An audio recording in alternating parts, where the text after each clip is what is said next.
Do people in Canada have cable, like other people? We keep this up in the playoffs. I don't care. And at Chili's. Is it a Chili's? Achilles. Finally. You don't know that? Fuck you! Get this guy the fuck out of here! Alright, well, coming in at number 5, I got Anthony Stolarz. Now! Jets are winning the cup! Thank you for watching and listening. Hello, everyone. Welcome back to episode number 89 of the NordCast. It is Thursday, January 30th, 2024. Boys, we got a big episode here. I am your host, Nordic 97, or 25. I said 24, didn't I? Yeah, you did. What a start. What a start. Nordic 97, joined with Kata, as you can already tell, who's already roasting me about still being stuck in 2024. Guy has got to get his mind out of last year. They left Nordic in 2024. We did. We got to leave him. Carter, how was your weekend? Anything big happen at all? Anything, of note? I mean, there was a pretty massive, kind of thing that happened. Massive. Are you talking about the one trade? No, why would I talk about that? That's so minor. It's such a minor part of my weekend. I don't know what you're even on about. Oh, I thought you meant the one that I thought you meant Winnipeg defeating who did they beat recently? Montreal. Clapped them. I thought that was bigger news than what was going on. Yeah, you're totally right. Eagles didn't make the Super Bowl or anything. It's honestly a wash. But I mean, suck it, Commanders fans. Yeah, pretty minor. Well, let's actually talk about what really is important. We have a lot of news. This is going to be a big episode. A lot of it's going to be based off of news. We might get to some other stuff, but we only have an hour to really talk about all of the big things that happened. So we're going to roll through all that first and then get into the other stuff that we can talk about. But let's start off with probably the biggest trade in the history of this podcast. Keep in mind, we started this right after the Huberdeau and Uyghur trade and all that. So that might be the biggest one we've seen, but this is definitely the biggest one of the podcast. The Carolina Hurricanes have acquired Mikko Rantanen, who has retained 50%, and forward Taylor Hall from the Blackhawks and the Avalanche. The Avalanche got forward Marty Necas, forward Jack Drury, a 2025 second-round pick, and a 2026 fourth-round pick. Chicago, who is retaining 50% on Rantanen, just gets back their third-round pick that they traded in the 2024 draft a couple of months ago. Pretty minor trade. Pretty minor trade, not a big one whatsoever. I'm lying. It is a huge one. This is just game-changing. Carter, in your opinion, do you think this is the biggest mid-season trade in NHL history? Mid-season, probably. I don't think the last 20 years. It's very rare that we see a guy like Mikko Rantanen, who's a 120-point guy, just get traded from a real contending team nonetheless. It's very rare that you see stuff like that, but Would you argue that Rantanen is a top 10 player in the NHL? I think you can make that argument. I think the last time we've seen a top 10 player get traded? Lindros, but he wasn't a top 10 player at that point, so I guess not. He was kind of like a prospect, but yeah, that's probably the first one you can think of. Gretzky? Probably since then, to be honest with you. Yes. I'm not saying Gretzky that would be the only one. Gretzky, but, And anyway, continue. I had nothing. Your question, I answered your question. Okay. Well, what are your thoughts on this deal? What was going through your head when it happened? So instantly, I didn't believe it at first because my dad just sent it to me off Sleeper, which is not known for your fantasy hockey whatsoever, but he got it off Sleeper and I'm all confused. So I'm like, where are you getting this information from? It wasn't until, I spent a little bit of time scrolling on Twitter that I found out that Mikko Rantanen's involved in a deal. And I'm like, okay. I'm like, well, this is going to be an interesting Friday night. And then all of a sudden it's to Carolina. And I'm like, okay. I'm thinking Carolina's going for it all this year. They're keeping Marty Nate. I honestly thought Seth Jarvis was getting traded. I thought that he was going to be traded to Colorado. I thought no chance are they going to get rid of Mikko or Marty Natchez. I didn't think it was a thing, although I did know that contracts was coming up, and I guess to make money work for future, kind of had to be Natchez. But yeah, I was kind of shocked when it was Natchez and Mikko, and I was like, okay, well, like maybe something minor, like a prospect is getting shipped back to Colorado. No, it's a massive, massive trade. With so many parts involved. But I mean, yeah, like ridiculous. A great, in my opinion, I think that Carolina wins this deal 100%. I think that, again, right now they win this deal 110%. They get a way better player in Rantanen than Colorado gets in Natchez and Jury. Because, again, like Colorado still got a decent return, but you're giving up a superstar. And whenever you give up a superstar, you lose the trade 99.9% of the time. Exhibit A, Jack Eichel to Vegas. Exhibit B, there was another one on my mind. Just slipped away from me. Oh my God, who was the other one? Okay, anyways, Jack Eichel to Vegas. It's still so late at night. I'm tired. I'm trying to think who else got shipped that was like a superstar in a deal. I mean, you could call Tkachuk a superstar. Yes, that's the one. That's the one that I was thinking about. There we go. You lost that trade as well. So again, like 99.9% of the time you're losing the trade, but they still got worse. And the fact that they didn't get a first round pick, Carolina didn't give up their first round pick in this trade. That is what's remarkable to me about this. You are getting a top 10 player in the NHL on retained salary. Like he's making like what, 4.5 with the 50%. Yeah, he's making like sub. Yeah. Nuts. Like, and you don't even give up your first. That is insane. And then Tulsky came out later on in the week and said, and was asked if he was targeting a center, or if targeting a center would be an area of focus heading into the trade deadline. Ryan Hunkel asked him that, especially with losing Drury.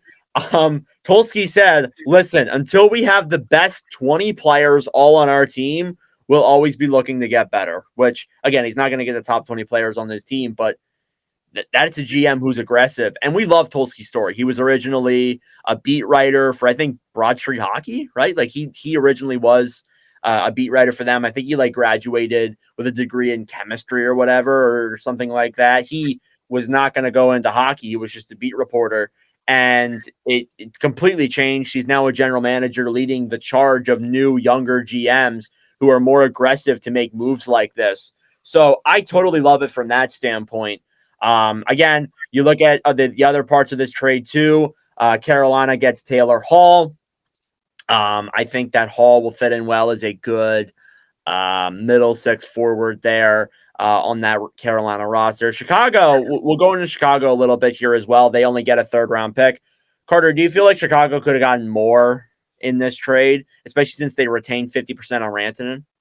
I think that they probably should have, but apparently the price, the asking price of Taylor Hall was like less than a third round pick. So teams were offering like fourth, fifths, like. So realistically, from that point, it's like you almost sound lucky to be getting a third round pick out of that, but like to retain, like I get it's only $4 million, but it's a top player in the draft, or not in the draft. It's a top player in the league. Like, yeah, obviously you'd probably want a little more if you're Chicago, but I mean, Carolina had a third round pick extra just lying around and shipped her off, and that's it. And that'll be that. I feel like I'm not surprised at the slightest that a player with 24 points in 46 games played is a minus 15, only has 9 goals when he's a previous 20, 40 goal scorer in his prime. Again, he's on a bad Blackhawks team, but I'm not surprised at the slightest that a guy like that is not worth more than a third round pick. I still think, though, that you're retaining salary on one of the best players in the league. I feel like he could have gotten more than just a third round pick. That's just my opinion. But maybe it's because they're getting cap relief on this situation. Not a lot, but they still are. It just still doesn't make a lot of sense to me from Chicago's standpoint. But Rantanen is expiring at the end of this season. He's on the last year of that contract. Carter, do you think that the Hurricanes are going to be able to get an extension done with Rantanen? They're gonna have to figure something out. I mean, I think it's definitely something that's possible. I mean, you look at some of their expiring deals. I mean, Taylor Hall, he's now on the books at $6 million. So once you get him off the books, like they'll have about 10 million in salary cap next year, just off of Rantanen's deal expiring and then Hall's deal expiring. So they'll have close to 11 million to work with there. Orlov is also expiring at $7 million, so that'll definitely help them there. So I think that they'll definitely do everything they can to get a deal done. I mean, I think you look at, they might regret not doing anything with Jake Gensel and kind of getting something done with him early on before they had to kind of ship him off last year. I think that they've learned from that mistake, and I think a Mikko Rantanen deal is something that should be worked at very hard if you're Colorado. Carolina. My bad. Looking like you're making mistakes too. I don't want to hear it. But yeah. It happens to the best of us, Carter. It's okay. Yeah, at least I knew what year it was. That's very true. You have to move heaven and earth to sign Mikko Rantanen. You have to. Again, when they acquired Jake Gensel last year, they gave up not a ton. They didn't move heaven and earth to get Jake Gensel, but they still gave up a lot. I think they gave up like a second round pick at the time. They gave up, a couple very good prospects, but nothing that was like necessarily. Again, I have the trade pulled up here. Again, they didn't give up nothing that was necessarily crazy, but we thought they were going to sign him in free agency and everything. They were going to have him locked up. They decided that. I think it was Polsky who was running the team then. I think Waddell had left by then. But they decided, nope, we're not going to sign him for the amount of money that he wants. Trade him to Tampa for a third-round pick. He signed a 7-year, $9 million deal with the Lightning and has been really good there. They decided not to do that. I'm not saying that's a mistake, but again, I think I probably would have signed Natchez if I were them. But again, if you can't sign Rantanen, this looks horrible for Tulsky. If you cannot lock up Rantanen to a contract, and again, I know it's going to be very difficult because he will be by far your highest paid player, and I feel like that he should be in all aspects because he's the best player on this team, even better than Aho or Svetch or any of those guys. But I still think at the same time, for Carolina, they have to get this done because if you give up all of those things going the other way, and again, they didn't give up a ton. Like Nature's a very good, second line forward. Jack Drury, a very good center, and only a second and a fourth. But still, you really need to sign Rantanen on this deal. Otherwise, it's not going to look pretty for Tulsky for sure. Hall, you can let him walk. Like as far as I'm concerned, like Taylor Hall, get him out of there. Like he's just a third line forward who's taking up too much cap at this point. So yeah, I think that you have to sign Rantanen to this deal. Or you go on a crazy cup run. That's the other option in this. If you go on a crazy cup run, then all is forgiven, in my opinion. Do you agree? Yeah. I come up after. The only thing I will say, like, as far as with Mikko Rantanen, even if you do go on a crazy cup run, you still got to sign him because, like, at the end of the day, this guy's still 28 years old. I mean, I think that we're probably going to see if Mikko Rantanen is as good as his point total is. Because I mean, realistically, like we haven't really seen much of him without Nathan MacKinnon. And we all know what Nathan MacKinnon is. We all know what he can become. So we're going to see what's going to happen with Mikko Rantanen, kind of with not a lot of crazy point production help. So I think that's going to play a factor into how much he's going to demand. But I mean, so far he's played 2 games. He has 1 assist. I mean, not the crazy point things that you're looking out of Mikko Rantanen, but at the same time, new system, new team. Give this guy a little bit of time. On the bright side, he is +2. So there's always a positive to look at from not just a point standpoint. Oh yeah, the plus minus, baby. Love to hear it. Love that. Yeah. So again, we'll see where things develop here with Rantanen with the Hurricanes, but this completely changes everything. One more thing. Do you think that this team is a top tier cup contender now? Because in my opinion, at the very least, I thought they were kind of just like, they were still good, but I feel like they were going through a little bit of a stage where they're like retooling kind of. But do you think that with this trade, this makes them a top tier contender up there with like Edmonton and Florida and all them? Winnipeg too. Okay, yeah. Yeah, no, I definitely think so. I mean, I think anytime you can add a superstar and your team is already really freaking good, I think it definitely pushes you into that high cup contender standpoint. So I think that they're one of the favorites coming out of the East now. So yeah, I'm scared of Carolina, I'll be honest, but at the same time, shit happens. For sure. Shit does happen. That's very true. All right, let's move on to other news around the NHL before we get into some other stuff we want to talk about. Tony DeAngelo signed a 1-year, $775K deal with the New York Islanders. Me and Carter got to watch DeAngelo for a season a couple of years back in Philadelphia. Wasn't particularly the greatest season that we've ever seen our team play. But DeAngelo did contribute into the Mitchkov tank. So thank you for that, DeAngelo. But Carter, the Islanders get a decent offensive defenseman here in DeAngelo. How do you feel about it? I mean, he's been playing really good over in Russia. He's looked very good in the KHL. So he's definitely earned this. I think everyone knows what DeAngelo's about. There's no denying that he can play in the National Hockey League. The only issues that come with Tony DeAngelo is all the off-ice stuff, all the locker room stuff, right? He's not been very, very good in that aspect, but I mean, you put this guy on the ice and he is an offensive playmaker. He is born to put the puck in the back of the net. He's born to make plays to put the puck in the back of the net.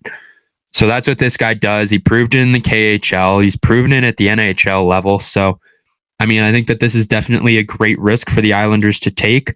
I don't know if it's one that I would make as a New York Islander because, you know, you're not making, well, you probably could make playoffs because that East race is very freaking tight right now. Yeah. But they do need some scoring, and I think Tony DeAngelo does help with that. So I like the deal. Well, you look at the fact that Noah Dobson was placed on LTIR a couple days ago, and Noah Dobson's arguably their best defenseman. I haven't calculated it up, but like I'm pretty sure like a good chunk of their points amongst defensemen are from Noah Dobson. Like a massive chunk of them, I'm pretty sure. Carter, you can do that math if you want because you're the math genius. But cool. DeAngelo, he brings offense. Again, he was nearly a point per game in the KHL. With St. Petersburg. In years prior, we've seen that he can possibly get that offensive talent.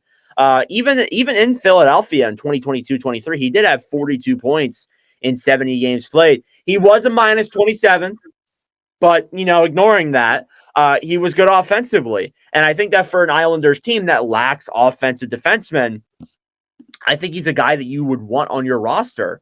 Now, in terms of the defensive stuff and the the off-ice issues and, you know, all the stuff with Trump and, you know, all that stuff, all the Twitter wars that we've been seeing over the last couple of years, you know, that's another issue for another time. But I do think it's actually a half decent move for the New York Islanders. You have it, Carter?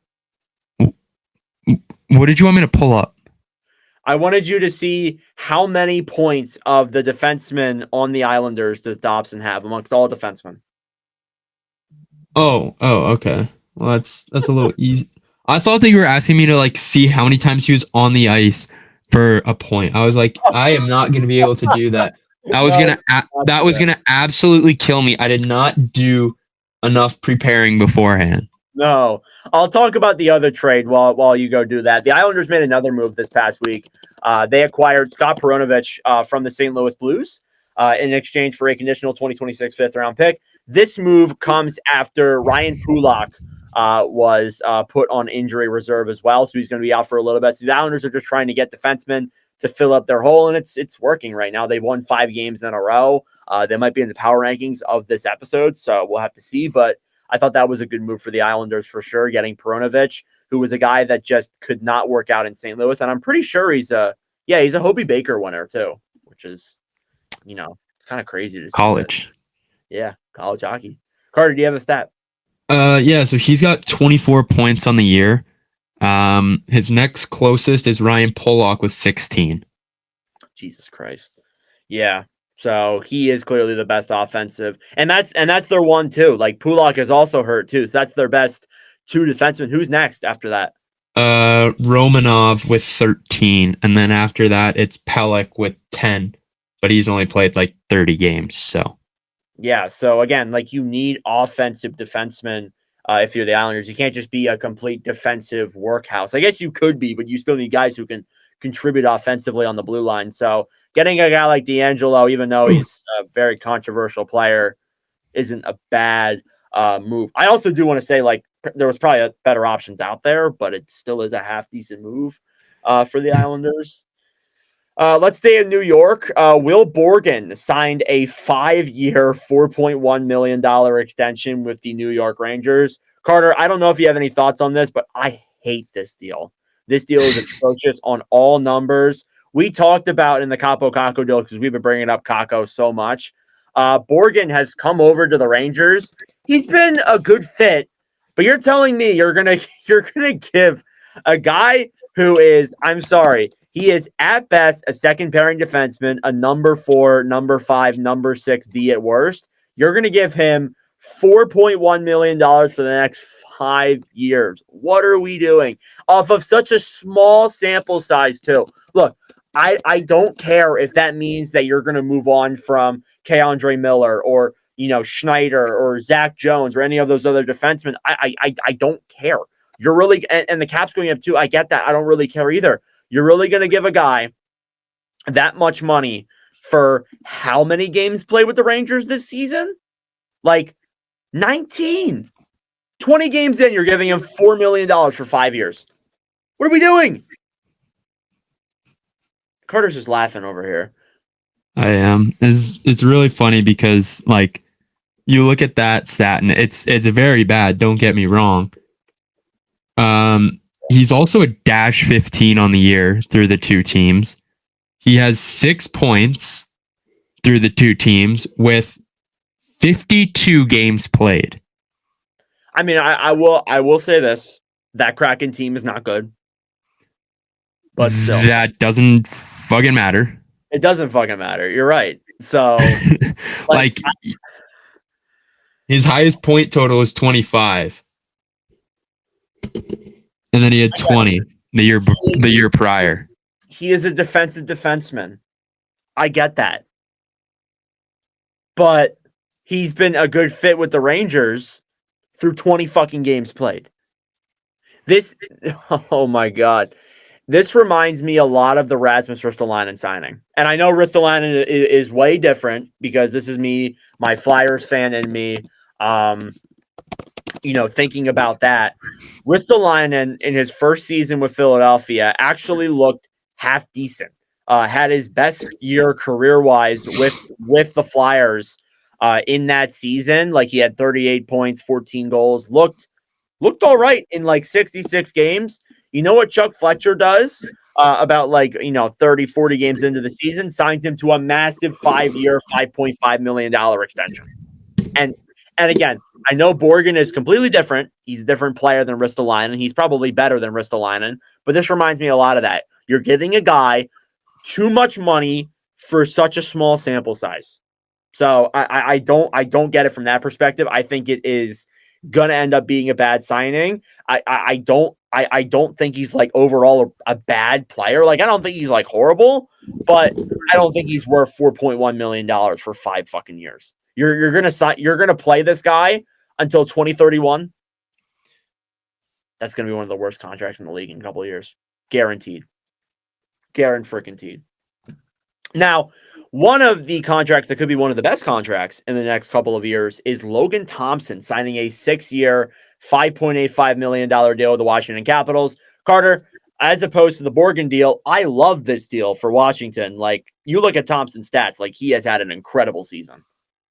Yeah, I completely agree. I think that he's looked absolutely unreal. I've been very impressed with Logan Thompson as of late. He's been very good. He's kind of came more than advertised. He's got a 2.05 goals against average and a 927 save percentage. So really, really good out of a goaltender there.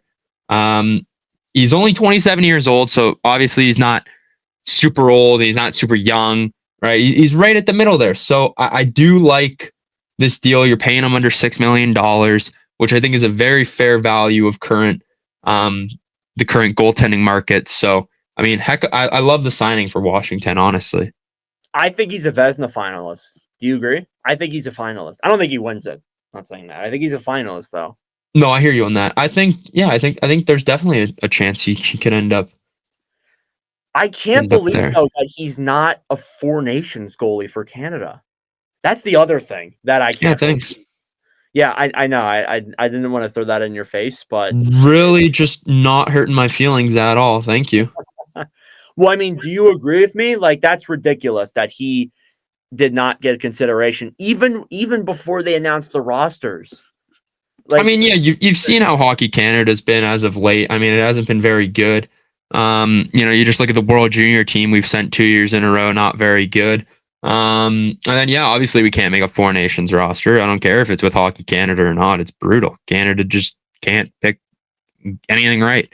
Yeah, that is very true. We're going to get into something here with Pietrangelo in a second, but staying with Thompson, you look at the top 5 goals saved above expected. Credit to Money Puck for this. Granted, I do want to say that Thompson's played a little bit lesser games than everybody else because initially they were running the Lindgren-Thompson tandem, but now it seems like that's Thompson's net. Number 5, Shesterkin with a 15 goals saved above expected. Number 4 is Lucas Dostal with 15.7. Number 3 is Joey Dacker with a 16.3. Number 2 is Logan Thompson with a 28.7 goals saved above expected. So he is the second best goalie in terms of that stat. And you know who's number 1, Carter? My boy. Your boy. Your boy, Connor Hellebuck, 29.2. Who'd you think? Oh, I thought you were going to say Eric Comrie. No. My bad. Oh, shut up. How many games has Comrie played this season? It's a great question. Google it. Like, not even 10? No, he's played 10. 12. Cool. Told you. Cool. Long time. That's a legend right there. That guy always finds his way back to Winnipeg some way, somehow. Always finds his way back. Love That's it. kind of funny, though. I'm looking at his. I'll put this on the screen. I'm looking at his stats. He was drafted. Just going so off tangent, but he was drafted 59th overall by the Jets in 2013. Played with them all the way up until 2019-20. I guess got traded to Arizona at one point, or just played for the Tucson Roadrunners. Was with the Red Wings in 2019-20, which is a garbage team. The Devils in 2020-21, garbage team. Then was back in Winnipeg, back in Manitoba, playing for the Moose in 21-22. Went over to the Sabres for 22-23 and 23-24. And then again, for like the third time, comes back to Winnipeg this year and is the backup for Connor Hellebuck. So what a crazy story there. He's just bounced around the NHL and AHL a ton. It's I'm not even gonna lie. It is genuinely the funniest thing because every time I'm always like, oh, who's our backup gonna be for the last 4 years, and then it's always like, oh, Eric Comrie is re-signed with the Jets. I'm like, well, fuck. It's literally been us in Buffalo back and forth for years. I enjoy it so much, and I have no idea why. It's freaking unbelievable. I could name you the 3 backups that Winnipeg's had because they're one of the teams that their backup goalie has really not changed that much. It's Laurent Brossoit, Eric Comrie, and then Capo Kakkonen. They have the same dream blunt rotation of 3 guys. Or am I thinking of another person? Or is it you're thinking of someone else. I mean, yeah. I mean, Hutchinson was probably our backup for a while too. Yeah, might have been Hutchinson, but he was more in the Pavlik days.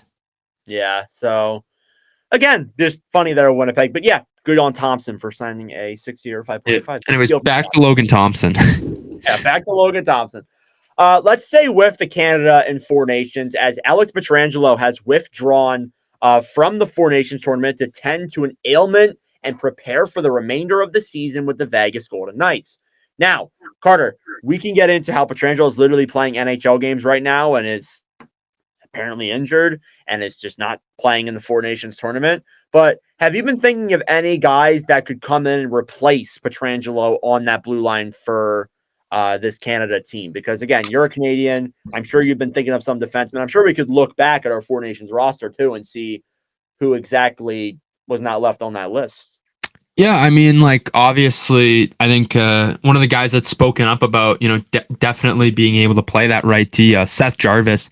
I think we could put him back there, and realistically, I think we'll be just fine. Why did I know you were gonna say that? No, I'll be honest. Obviously, Dobson's hurt, so he can't be one of them. I mean, did Dougie Hamilton make it? Dougie Hamilton did not make it. So Dougie Hamilton's one. Rasmus Anderson, I know he's spoken up about wanting to. I think he'd honestly be a great fit. He'd be able to play physical, and he's offensive. So he's a guy. Shea Theodore made it, right? Theodore, I believe, yes. He's like his partner, I'm pretty sure. Yeah. Okay. So then, yeah, I'd say Dougie Hamilton or Rasmus Anderson. I think those are two guys that I'd love to see. Definitely sporting the that Canada Maple Leaf. Do you mean Uyghur? Because Anderson's from Sweden. Bro, what? I swear he was literally talking. I swear he said something. I think you meant Uyghur. I'm pretty sure. It might have been Uyghur then. But I swear it was Anderson. I'm pretty sure that Uyghur is a Uyghur is a Canadian. Anderson, I think he's on the Four Nations Swedish team. Yeah, I thought so too, but I swear I saw something where he was like saying that he would play Four Nations for Canada.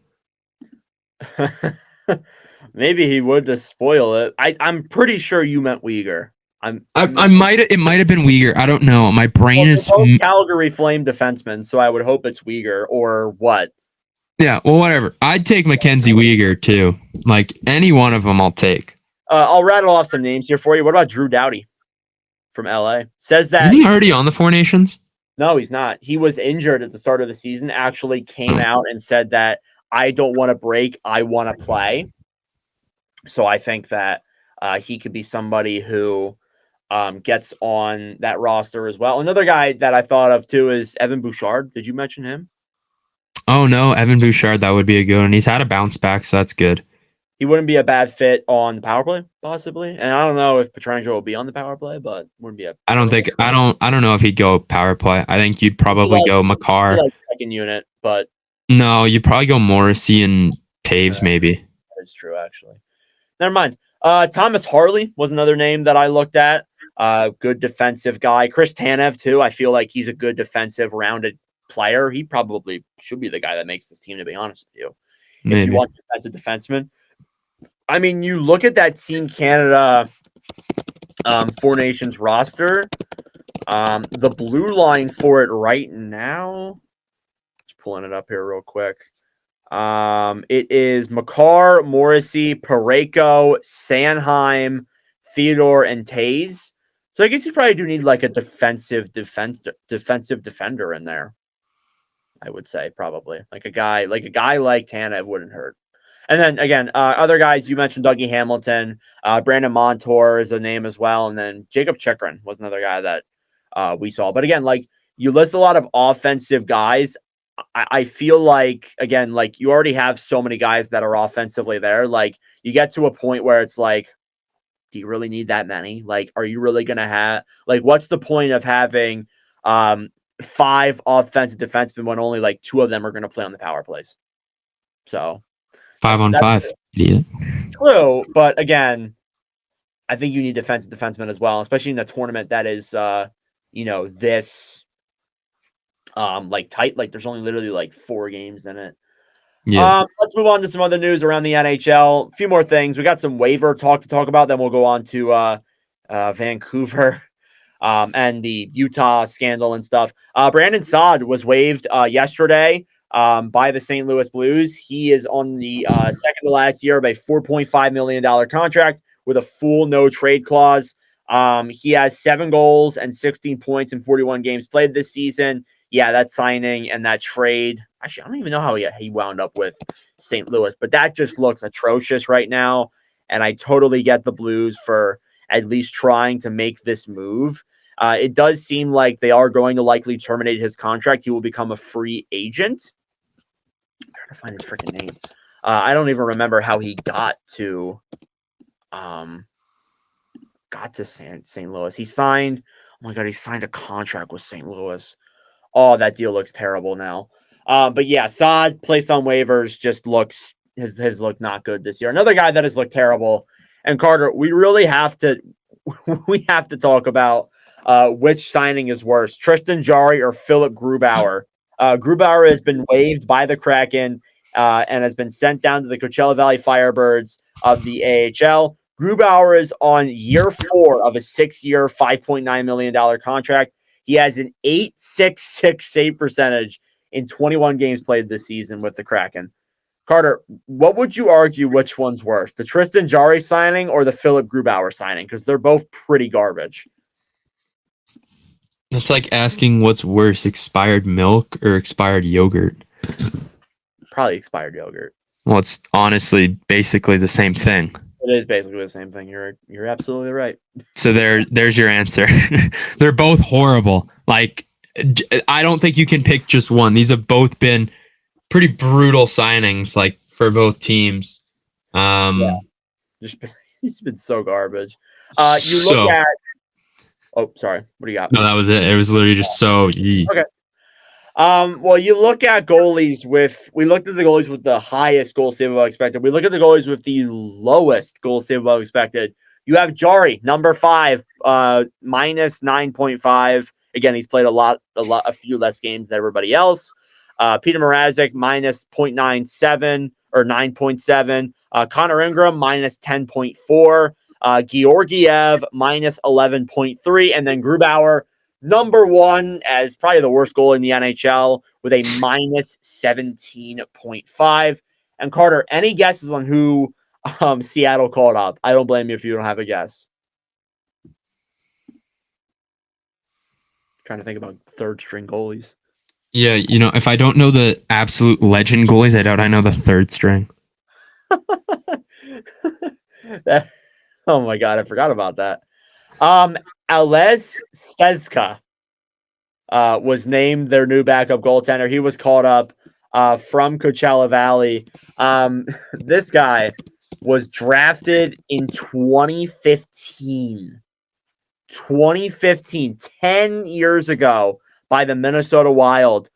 He has been in the Czech League ever since, was, I guess, recently signed to a contract by the Seattle Kraken, played last year, had a .914, 2.48 on a very good Coachella team, which I think you got to give a lot of credit there. And then this year, again, a .902, 3 goals against average. The fact that you're calling up a goalie who has, first off, never played an NHL game and was drafted 10 years ago in the 4th round, has been in the Czech League just ever since. The fact that you're going to call up him and rely on him as your backup goalie, as opposed to a longtime NHL veteran in Philipp Grubauer, who has played trying to pull it up here, opposed to a guy like Grubauer, who has played over 360 games in the NHL, has played in the ECHL, the AHL. Shout out to the Reading Royals. He played for the Royals for a season in 2012-14. Shameless Royals plug. This is you're going to rely on a goalie like him who has never played games rather than a goalie who's getting paid that much money and has been a veteran for over 10 years, like 15 years we're coming up on since Grubauer was drafted. And it's really such a big fall off from grace there with a player like Grubauer. All right, one more thing of news here before we move into Vancouver. Carter, this might be the last thing you're going to be able to talk about with us, but the Utah Yeti. Remember when that was going to be their name, Carter? Remember when that was like, yeah, that's probably going to be their name? It's out. It's not happening anymore. Apparently, as of today, the Utah Hockey Club announced the final 3 names for the team to be named next season. One of them being the Utah Hockey Club, one of them being the Utah Mammoth, one of them being the Utah WASATCH, which is a new option created to honor the idea of a mythical snow creature with Utah-centric approach inspired by Wasatch Mountain Range. And Yeti is out because the company Yeti Coolers is unwilling to agree to a coexistence agreement. So, Carter, of those names, Utah Hockey Club, Utah Mammoth, and Utah Wasatch, what are you picking to be their name? First off, before we get into it, I think that the Yeti Cooler brand, I feel like it'd be so funny if they would have just let it go, because they have a partnership already with the NHL to where they can make they can get the NHL logo engravings. Just imagine asking someone for a Utah Yeti. Oh my God. I mean, I feel like that'd just be kind of funny. I mean, it's probably not that hilarious, but I don't know. I found it kind of funny. That'd be a perfect ad to put on the jersey. Yeah, get a Yeti sponsor. Are you kidding me? Yeti just blew $1 billion idea. It's basically free marketing. Oh yeah, dude, come on, wake up. Anyways, back to what we were talking about. I think Mammoth sounds good, but I don't know how you're gonna go Mammoth in their colorway. So I mean, Mammoth would be cool, but I mean, obviously paying attention to the mythical creature and having some sort of I just don't want it to be Hockey Club. I don't think that should be the long-term name of a team. So the Wasatch, whatever it's called, it pays homage to a mythical creature, Utah mythical creature. Go nuts with that. It doesn't matter. It's not going to roll off my tongue well, and I'm going to screw up pronouncing it for the next 2 years. But I mean, hey, it's an option. Oh my God! If they name that the name, this is going to be a brutal podcast for the next couple. Oh my goodness! Nordic doesn't even know Achilles, so I don't know how we're gonna do WASATCH. That might not even be how you actually say it. It's probably not, but that's how you said it. So I'm gonna say it like that until they announce what it is, and then you're just gonna be clowned for the rest of this podcast's existence. Damn, that was bad. 30 years. Well, Utah Hockey Club has been around already for a full season. Again, I get why you're against it. I think it's better than WASATCH, in my opinion, in my honest man's opinion. That's kind of cringe. Shut up. I would probably go with Mammoth, though. I do agree, though. I'll get back to Mammoth in a second. I do agree, though, with the fact that oh my God, it's just so unfathomable. I do agree with the fact that you look at the teams around the NHL: Vancouver Canucks, Vegas Golden Knights, Minnesota Wild, Columbus Blue Jackets, Seattle Kraken, and then Utah Hockey Club. What are we doing? I agree with you on that standpoint. I don't think it's a name that should be the name, but at the same time, what is a WASATCH? Are we being for real right now? Dude, what is wrong with the mythical creature? I don't get why you couldn't name them the Utah Yetis. Yeah, add the S. Just add the plural. That solves everything. And again, this is just 2 teenagers talking on a podcast. What do we know? Hey. Right, and trademark and all that. Hey, I am 20 years old. Oh, I'm sorry. No, you dumb fuck. I'm not 20. I knew you weren't 20. You're 19. No, but you thought I was 20, idiot. No, I did not think you were 20. Yes, you did. Anyway, shut up, Carter.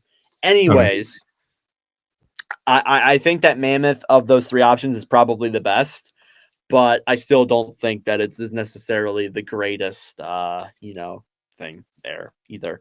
All right, trending players around the NHL. I got a couple. First off, I want to talk about the game last night between the Buffalo Sabres and the Boston Bruins. The Bruins allowed 2 hat tricks to Tage Thompson and Jason Peterka. So that's the first time we've seen that happen since what? I think Draisaitl and McDavid did it a couple years back. But I think that's the first time we've seen double hat tricks in the same night in a very long time. So those are my number 1 trending players. Carter, do you have any?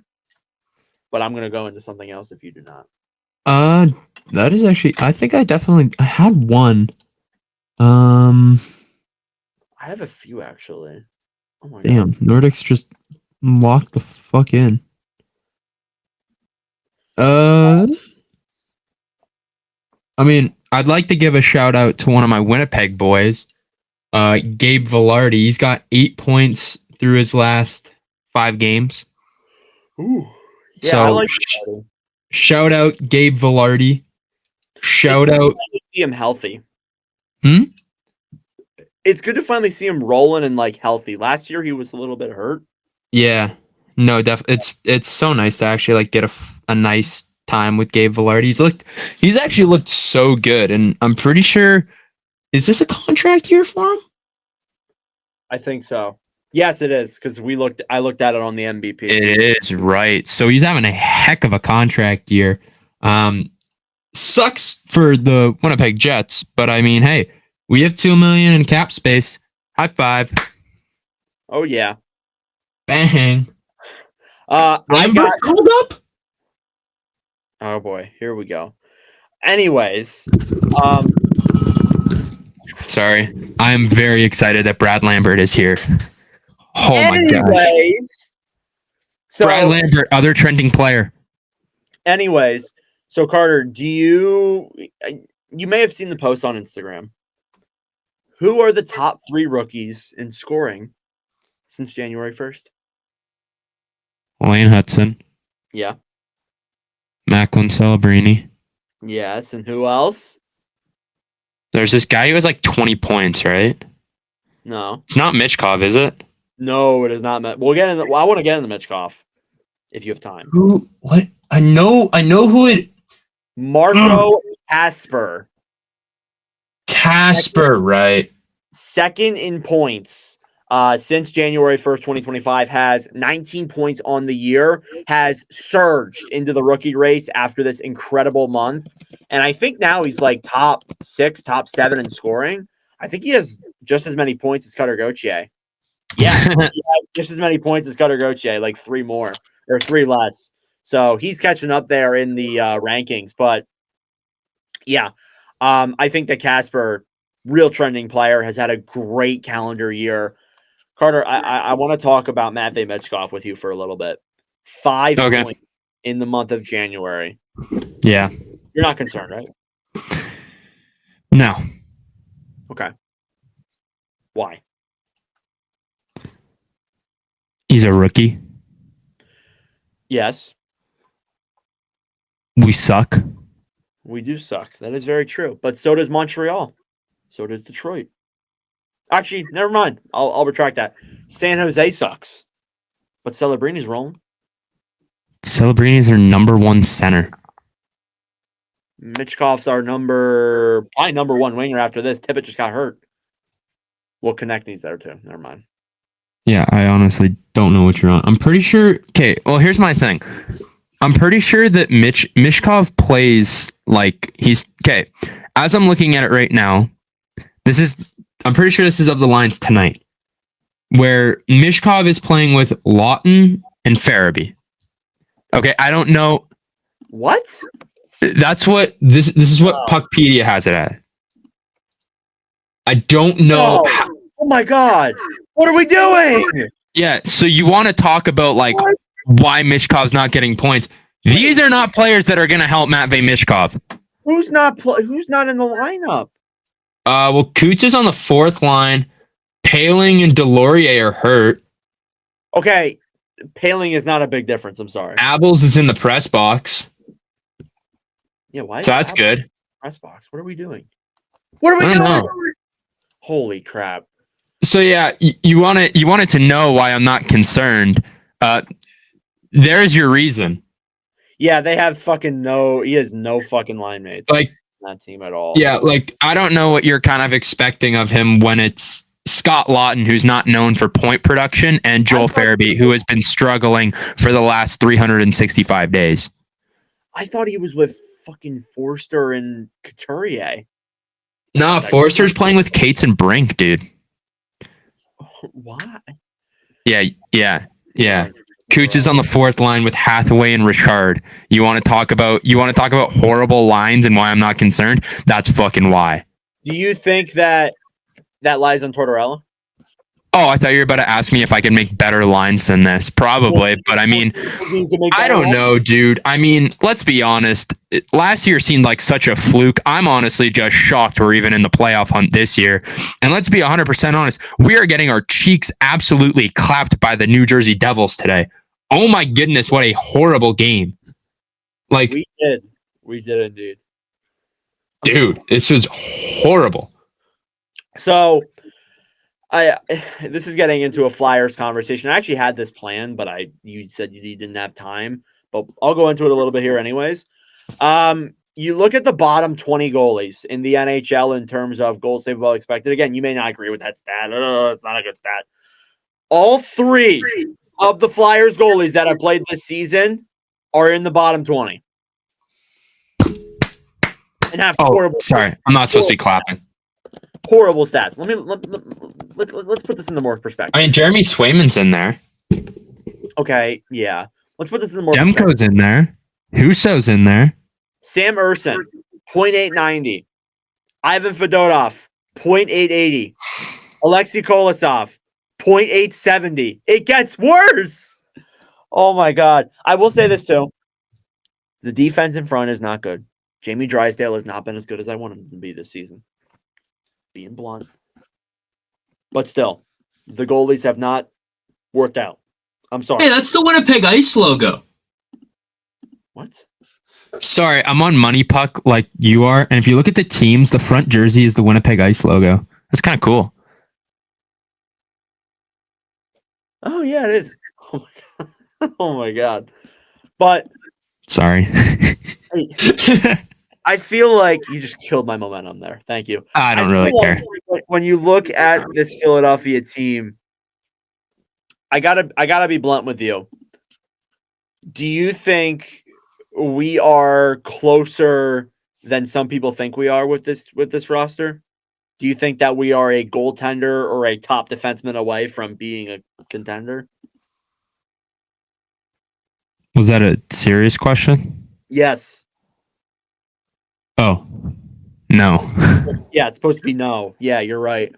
Why isn't Danny Briere at least gauging the market on some of these players? I feel like he is. I mean, I think that's one thing that we've heard with, All we've heard is that they're in on Dylan Cousins. Okay.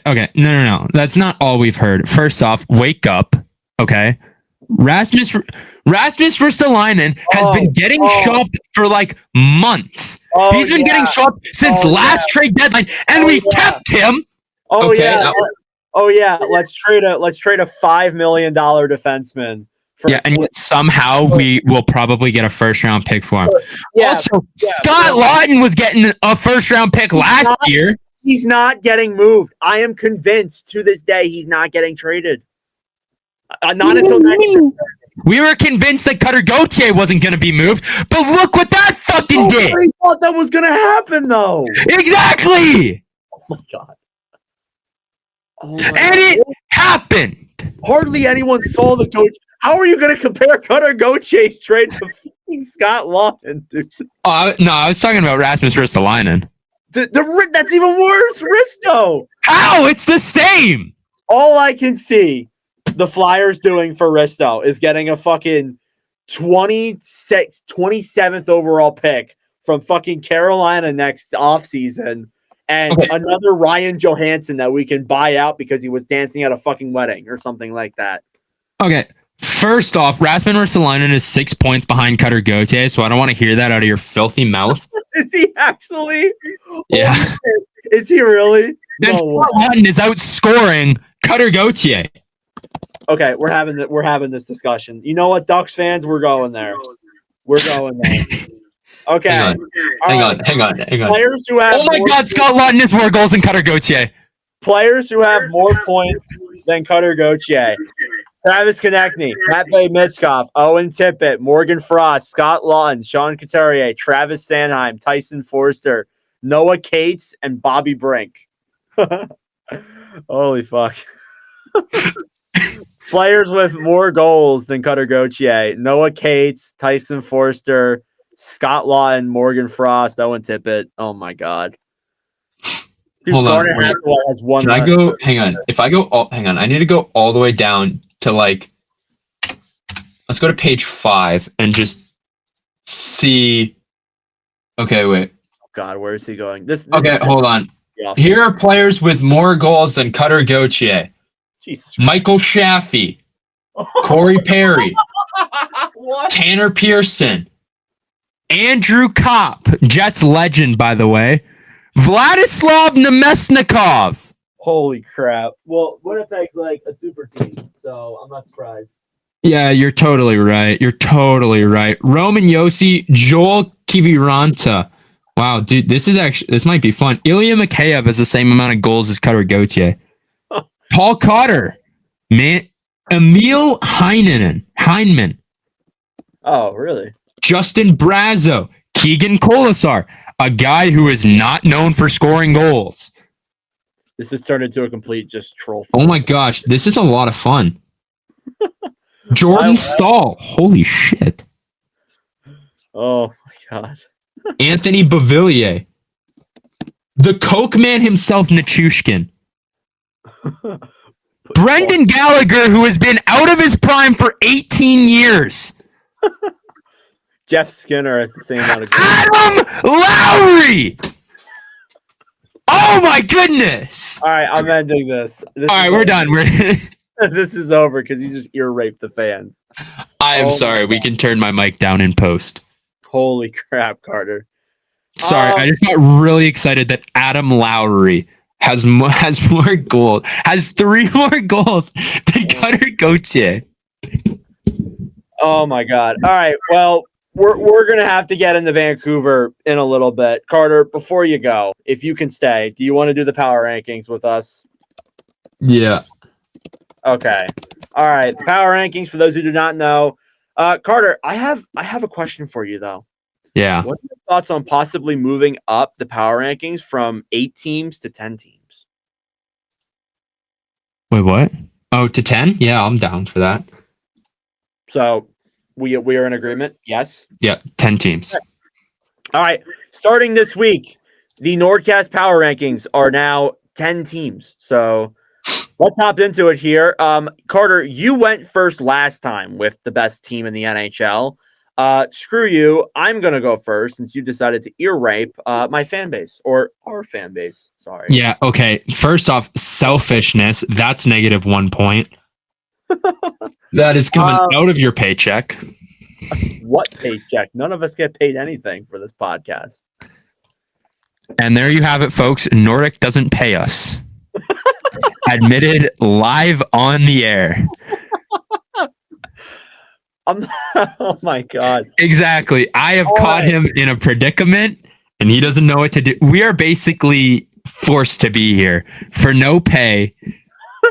And he just gets to say, oh, you're rapist fans. Well, I would love to not do it, but I can't afford proper equipment. So put the fries in the bag. I'm done with you right now. You put the fries in the bag. I do this for the love of the game. Okay. Oh my God. Okay. Number 1, in spite of Carter, the best. I'm not going to do that. The best team in the NHL right now for me, 4-game winning streak, 7-2-1 in their last 10 is the Winnipeg Jets. Yes. I didn't almost fall out of my chair. Tied with the Washington Capitals right now. Holy shit. Tied with the Washington Capitals right now for the most points. They look awesome. 4-game winning streak again. Connor Hellebuck still playing like Connor Hellebuck. He's been unreal. Carter, you get number 2. Who you going with here? I feel like you should go with the other team. Right? Yeah, I 100% agree with you there. I should go with the other team, but I'm not. Give me the I'll take the Washington Capitals. This guy with his freaking jokes. Yeah, Washington Capitals. Washington Capitals, number 2. I'm gonna slap you. Capitals 8-1-1 in the last 10, only 1 regulation loss. They have looked just freaking unreal. They look like the Washington Capitals. Honestly, just still playing really well, and they have games in hand over almost every team in the NHL, which is remarkable in a sort. Number 3 for me, Edmonton Oilers. This is basically just the top 3. Oilers won 3 in a row, 7-3-0 in their last 10. Oilers are playing like the Oilers. Connor McDavid's come back. They're still playing really good. They're number 3 for me. Carter, who's number 4? I'm going to take the team that made a big trade on Friday. Give me the Carolina Hurricanes at 4. Yeah. 7-1-2 in their last 10. So I think that's pretty valid. Coming off of an absolute beating against the New York Rangers. So, yeah, they definitely should be in there for sure. Number 5, Carter, I'm going to go a little bit off the board here. Give me the New York Islanders. 5 straight wins, 8-2-0 in their last 10. They are back in the wild card race after us thinking they're not going to. And now Mike Bartner can be so happy and just be like, hooray, we're going to lose in the first round again to Carolina. Let's go. But, yeah. Or Washington. Or Washington. That is true. Anyways, who is number 6 on this list? Number 6 on this list, give me a team that is 7-3-1 in their last 11. Give me the Ottawa Senators. Ooh, I like Ottawa Senators. Big fan of them lately. They've been playing some really good hockey. Senators are in the 3rd spot in the Atlantic, at least tied with it with like 70,000 other teams. But hey, they look good on this little stretch. They do. So I'll give a lot of credit there. Number 7 for me, I'm going to go with the Dallas Stars. Stars, 3 wins in a row, 6-4-0 in their last 10. I think that they have been entertaining for sure. Number 8, Carter. Give me... Might go a little off the board here, but they've been playing some really good offensive hockey. Give me the Columbus Blue Jackets, 6-2-1 in their last 9. They've looked really good. A +8 goal differential as well through that span. 7-2-1 in their last 10. Make it even better for you. Did they win today? I'm pretty sure they did, yeah. Okay, so then I just didn't have that updated on mine yet. Yeah, Blue Jackets in number 8. Finally, for me, number 9 is the Detroit Red Wings. 3 wins in a row, 6-3-1 in their last 10. They are only like 2 or 3 points back from a wild card spot after me and you said for so long that it was freaking impossible because they can't shoot the damn puck. They've shot the puck. They can shoot the puck. Number 10. Final pick in this, Carter. Who are you rolling with? Final pick in this one. I am going to take... Actually, did they win last night? If they did, they did. All right, I'm going to take a team who won a very close game last night. A 4-3 win over the Vegas Golden Knights. Give me the Dallas Stars. I really liked how they've been kind of playing as of late. I went with Dallas. Fuck. Never mind. Give me Chicago. Oh. No, I'm kidding. Jack doing. You said the Rangers? I did not see the Rangers. I will put the Rangers at 10. 6-2-2 in their last 10 games. Just came off, I think. Oh no, they got absolutely clapped the other night. But we don't. I will say this: they were on a really good point streak. Yeah, they were. They were starting to figure out their game. But I mean, yeah, that kind of went downhill. Yeah, but I still think that they're worthy. Their words do.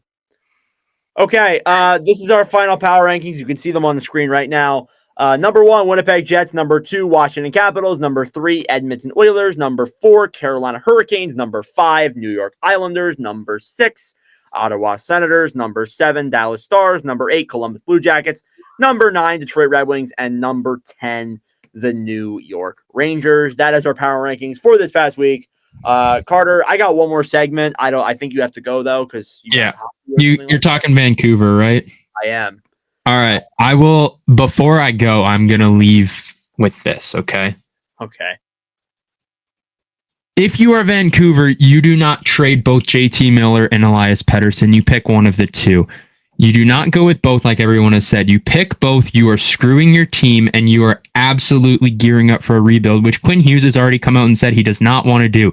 So you do that. You're also trading away Quinn Hughes, and you're not going to keep Brock Besser on an expiring deal for nothing, which also means that you're going to end up losing Brock Besser. So you trade both of them. You're basically going to have to trade your core four, and you're basically just completely screwing your fans and just causing this entire city to go into a downfall, much like 2010, 2011, but we're not going to discuss that right now. So do not trade both of them. You pick one and you live with the consequence of what you just made, because you are going to fuck this team if you trade both of them. All right. That is going to be my final thoughts for me, guys. I have been Carter. I will catch you on the next one. Nordic, enjoy talking about Vancouver, and that is what I am going to leave on. And that is the segment. Thank you for watching. Thanks, Carter, for that. That is actually all that we have to say. Good job for leading it. I got some quotes to go over and some thoughts of my own, but all right, sweet. All right. Anyways, have a good night or day, everyone, when this is coming out. Peace out. Okay. All right. Now Carter is gone. Again, just the way our schedules work, we sometimes cannot stay for the full episode, if you guys were wondering in that sense. I need to talk about Vancouver, though. I wanted to get through all the news with Carter just because Vancouver, again, we have been beating them to death the last couple of weeks. We've talked about Miller last episode. We talked about Pettersson the episode before. We've talked about all of this, and I'm just sick of beating it down, so I'm going to throw this in here at the end of this episode. There was an interview that came out this past week with Jim Rutherford in a Globe and Mail article. And first off, there was a paywall. I had to watch the Hockey Guys YouTube video. Shout out to him for doing that. But there were some quotes that came from that interview that I think are needed to be discussed in this episode. So Rutherford, the president of Vancouver, came on to this article and basically confirmed that there was a locker room rift, not just with Pettersson and Miller, but with the whole locker room as a whole. So Canucks president Jim Rutherford confirmed that there was a Miller-Pettersson rift going on in the locker room per BR Open Ice. When asked specifically about distractions in the room from these two players, he said yes. So there is clearly a distraction. There is clearly a rift between these all these players on this team. And that's not a good thing. That is not a good thing there whatsoever. Even, oh my God, I still can't believe he said some of the things he said in this article. He said that he was uncertain if trading either player would fix the problem. Okay, I agree with that on a level, because again, I feel like if we trade one, if there really is a rift, there is going to be one side that's like, hey, what the hell? Why would you? Like, there's going to be one side that's like, oh, you're the reason why Pettersson, or you're the reason why Miller, that, this guy was moved on from, and this and that. So then he talks about, like, well, if we trade both these players, it's likely going to be a fire sale, and it's likely going to be a rebuild, which I'm sure Canucks fans are thrilled to hear that, because what? They made the playoffs twice in like 15 years, 11, 12 years. He was asked if they do go into a rebuild, is Quinn Hughes on the move? Because Quinn Hughes, again, as you heard Carter said, he doesn't want to go through a rebuild. And Rutherford said, if we're going to completely start over, then he goes. And then he also admitted too that the team likely won't get an even return on either player for the present. This is the worst possible thing you could have said. These are the worst possible things you could have said for this. First off, why are you going on a Globe and Mail interview? Why are you going on this and talking about these things and saying these things and, putting your GM and your coach and the players and the entire organization in this position? Again, a lot of it comes before this. A lot of it comes before the Rutherford thing. A lot of it is, with the Pettersson and Miller stuff, and we've already heard a lot about it, and I'm tired of saying Pettersson and Miller stuff. But you didn't need to do this. This was completely unnecessary. Just stop talking. Stop feeding into the media. And then when JT Miller was asked about it today, when I'm recording this is January 29th, it'll be uploaded January 30th. But when Miller was asked about it, he's like, I have no comment. And I was like, that's about what you should say. But it is the worst possible thing you could have said. You didn't need to do this.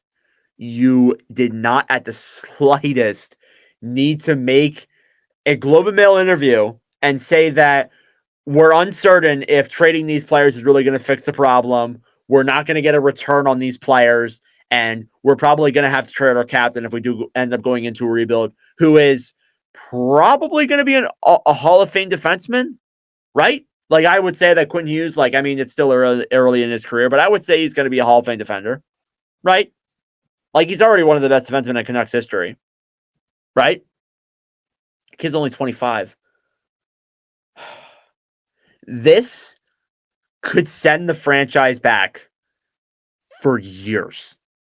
Years. And I'm talking like what they just went through. Years. Again, you look at the Vancouver Canucks season by season results. Again, like as I said, they have not made the playoffs that much over the last couple of years. They haven't. Especially over the last recent, like ever since 2014, 15, like ever since the Cup, they've made the playoffs like 4 times. 4 times in, how long is that? Like 13 years? In 2011, 2012, they lose in the finals, in 2011, 2012, they lose in the conference finals to the Kings, conference quarterfinals. In 2012, 2013, they lose in the conference quarterfinals to the Sharks. I think it's like both first rounds. In 2013-14, they don't qualify. They're just barely above 500. They barely miss out. In 2014-15, they do make it in, but they lose in the first round to the Calgary Flames. 2015-16 did not qualify. 2016-17 did not qualify. 2017-18 did not qualify. 2018-19 did not qualify. In the 2019-20 season, they were probably going to make it.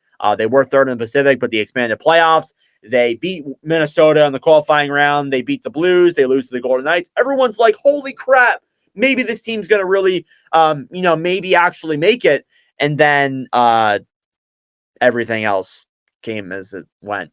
In 2020-21, they were hit with a COVID wall. Like so many other guys got COVID. Literally, the fact that they were only 6 games below 500 was very impressive. 21-22 was the Bruce Boudreau era when he came in after Benning and Green were fired, and then Rutherford, Alvin, and Boudreau come in there. Boudreau does really good. 22-23, complete fall off from the year prior. Boudreau has an ugly leave from Vancouver. Like, again, they knew weeks. And I remember recording that one episode. They knew weeks before he was fired that he was gonna get let go because of Tocchet. And Tocchet comes in. They end up, finishing a game above 500. They still don't make the playoffs. Last year, they finally have a year where we're like, holy crap, that they finally found it. They win 50 games, first in the Pacific. Tocchet wins to Jack Adams. They lose in the second round to the Edmonton Oilers. We're like, hey, maybe this is a start of Vancouver being a really good team again and maybe being consistent, and they're finally back to their normal form. And it seems like we might be back to where it was prior. Again, and as well as that too, they're only like a point out of a wild card spot. And I think even right now, like they're playing when I'm recording this video. They're up 2-1 on Nashville. If they win tonight, they're in a wild card spot. And we're having this argument. We're talking rebuild when they're literally going to be in a wild card spot if they win tonight against Nashville. Again, that game has to happen before it's really like, official and all that. But still. Complete disaster in Vancouver. I am going to say this right now. I am not talking about Vancouver. We are not talking about Vancouver again on this podcast until one of 3 things happens. There's a big trade. Either it's Pettersson, Miller, Besser, Quinn Hughes, any of that. I don't think Hughes gets traded, but I'm throwing him in there because God forbid. A coach gets fired. If Rick Tocchet gets let go, we'll talk about them then. Or if there's something else of super duper importance. I am sick and tired of beating this Canucks team to death, being a part of the media that has caused the problem in Vancouver for so long, and especially this season. I am sick and tired of it. So I am making this oath right now. That is why this is the final time we are talking about the Canucks on this podcast until it gets resolved. And again, a trade, a firing, or something else. But let me know your thoughts in the comment section down below. Thank you guys for watching on this episode, by the way. I completely went off on a tangent there. A very serious end to what was a very fun episode. One of the best episodes we've done this season. Thank you guys, though, for watching or listening. I really do appreciate it. That is it. We will be back next week for another episode. We will see if there is another massive trade. We'll find out. But thank you guys for watching and listening, and we'll see you in the next episode. Thank you guys so much for watching or listening to yet again another episode of the NordCast. If you enjoyed, please subscribe down below or follow us on Spotify and Apple Podcasts. If you want to follow us on TikTok, we are at NordCast. If you want to follow us on Instagram or Twitter, follow at NordCast_. That'll do it for this episode. I'm Nordic. Thanks for listening from all the crew, and we'll see you guys in the next episode.